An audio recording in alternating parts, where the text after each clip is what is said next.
Assalamualaikum. Krisis ekonomi yang akut dapat membunuh manusia lebih banyak ketimbang virus corona. Terpapar PHK secara massal sama bahayanya dengan terpapar virus corona. Demikianlah pandangan para ahli yang dimuat di media internasional. Di Indonesia, sudah 7 juta warga terkena PHK. Jika ekonomi semakin merosot, bisa terjadi PHK atas 30 juta warga lainnya. Apa yang mesti kita lakukan untuk menjaga kesehatan tubuh kita, tapi juga kesehatan ekonomi? Kapankah kita harus kembali bekerja keluar rumah? Inilah pertanyaan yang akan kami jawab dari hasil riset.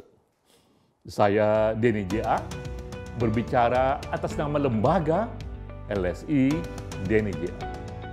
Kita bisa mulai dengan membaca data dan kita mendapatkan satu perspektif baru bahwa lockdown, karantina wilayah, itu bukan satu-satunya cara untuk menekan laju pertumbuhan warga yang terpapar oleh virus corona. Benar, Jerman adalah kasus lockdown yang sukses. Di Jerman, setelah lockdown, yang terpapar virus corona per hari menurun secara drastis. Tapi Swedia juga sukses. Dan Swedia tidak menerapkan lockdown. Di Swedia, hal yang sama terjadi. Yang terpapar virus corona juga mengalami grafik yang landai, yang kemudian juga cenderung menurun. Hal yang sama dengan PSBB, pembatasan sosial berskala besar. Bahwa PSBB bukan satu-satunya cara untuk menekan pertumbuhan warga yang terkena virus corona. Benar, Jakarta melakukan PSBB dan Jakarta berhasil. Yang terpapar virus corona, kita lihat grafiknya sempat terjal, lalu melandai. Tapi Bali pun berhasil dan Bali tidak menggunakan PSBB. Pada kasus Bali, hal yang sama kita melihat bahwa grafik yang terpapar virus corona juga sempat terjal dan kemudian melandai.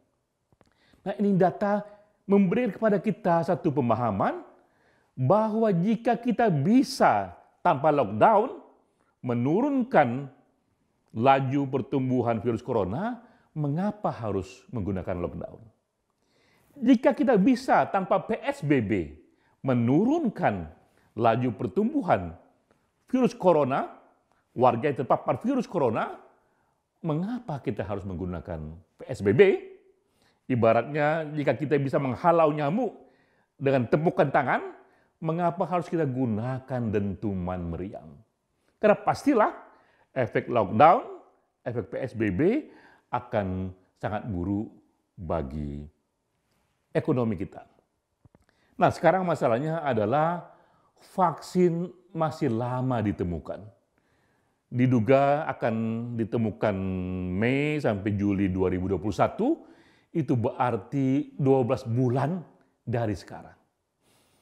Terlalu lama kita hidup di era lockdown atau di era PSBB jika itu baru kita buka sampai ditemukannya vaksin. Akan terlalu besar krisis ekonomi yang terjadi, akan terlalu banyak kemiskinan yang terjadi, krisis kesehatan pun berubah menjadi krisis politik, berubah menjadi krisis sosial. Artinya, saatnya pelan-pelan kita berpikir untuk mulai membuka PSBB, membuka lockdown, walau vaksin belum ditemukan. Saatnya kita mulai bekerja kembali, tapi dengan sangat hati-hati. LSI Denny J.A. minggu ini melakukan konferensi pers tentang Indonesia bekerja kembali dengan panduan 5 kisi-kisi. Apa yang menjadi kisi-kisi itu agar kita kembali bisa bekerja, bisa menjaga keseimbangan antara sehat tubuh kita, tapi juga sehat ekonomi kita. Untuk mulai kembali bekerja keluar rumah, saya rumuskan isu ini dalam 3 pertanyaan. Pertama, wilayah mana yang kita bisa mulai bekerja keluar rumah? Jawabnya adalah kita baca data.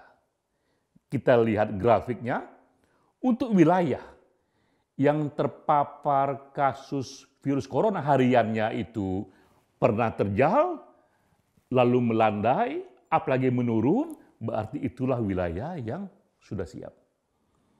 Tandanya adalah puncak pandemik di wilayah itu sudah bisa dilalui.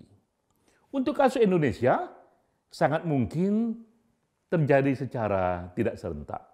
Ada wilayah yang akan mulai dulu membuka ekonominya, karena di wilayah itu mereka sudah berhasil lebih dahulu untuk melampaui puncak pandemi. Jadi pertama adalah data. Data di mana kita melihat secara kolektif di wilayah itu komunitasnya berhasil membuat grafik tertular virus corona melandai. Kedua pertanyaannya, siapa yang memulai bekerja di luar rumah? Kita pun kembali membaca data. Data menunjukkan bahwa dari yang terpapar virus corona, 84% wafat adalah mereka yang usianya 45 tahun ke atas.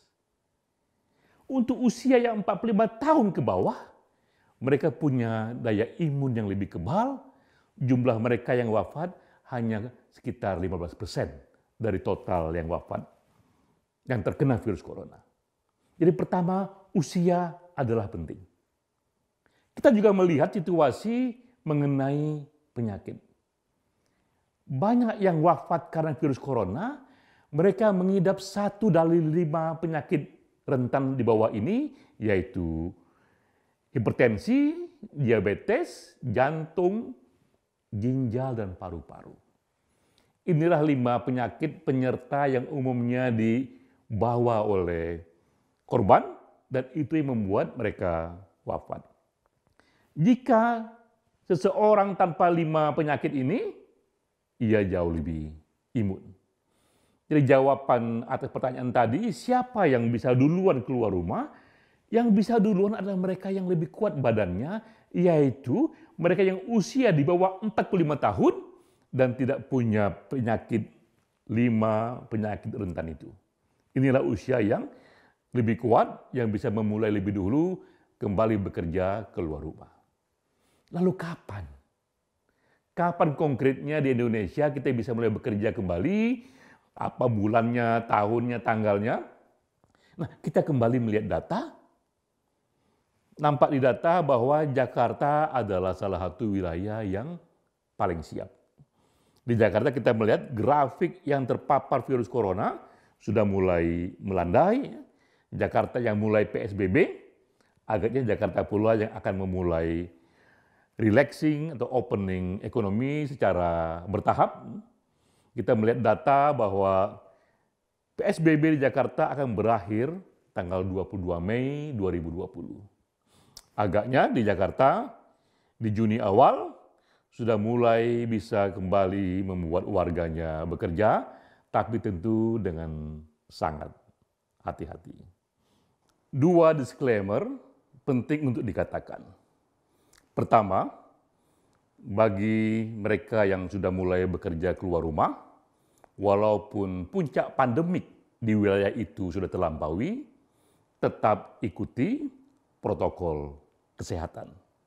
Itu hal yang sederhana, tapi memang hanya itu senjata yang kita punya, yaitu menggunakan masker, menjaga jarak, social distancing, sesering mungkin cuci tangan, dan area publik, transportasi publik, sesering mungkin juga dibersihkan dengan disinfektan. Itulah cara supaya kita bisa terlindungi dari kemungkinan terpaparnya virus corona. Hal kedua yang juga perlu disampaikan adalah hati-hati datangnya serangan gelombang kedua pandemi. Kita pernah mengalami pandemik 100 tahun yang lalu, itu di tahun 1918, yaitu pandemik flu. Dan kita melihat ternyata pandemik itu datangnya tidak hanya satu gelombang. Ada gelombang kedua, ada gelombang ketiga. Dan yang paling parah justru gelombang kedua. Kita pun menghindari jangan sampai virus corona datang gelombang keduanya yang lebih parah. Dengan sendirinya, walaupun kita merasa puncak pandemik sudah dilalui, tetap semua protokol kesehatan dijaga, karena selalu kemungkinan datangnya serangan gelombang kedua terjadi. Jadi demikian, para sahabat sekalian, walaupun kita harus hati-hati, tapi kita pun juga harus melangkah. Seperti burung, saatnya kita kebaskan sayap dan terbang ke angkasa. Wassalamualaikum warahmatullahi wabarakatuh.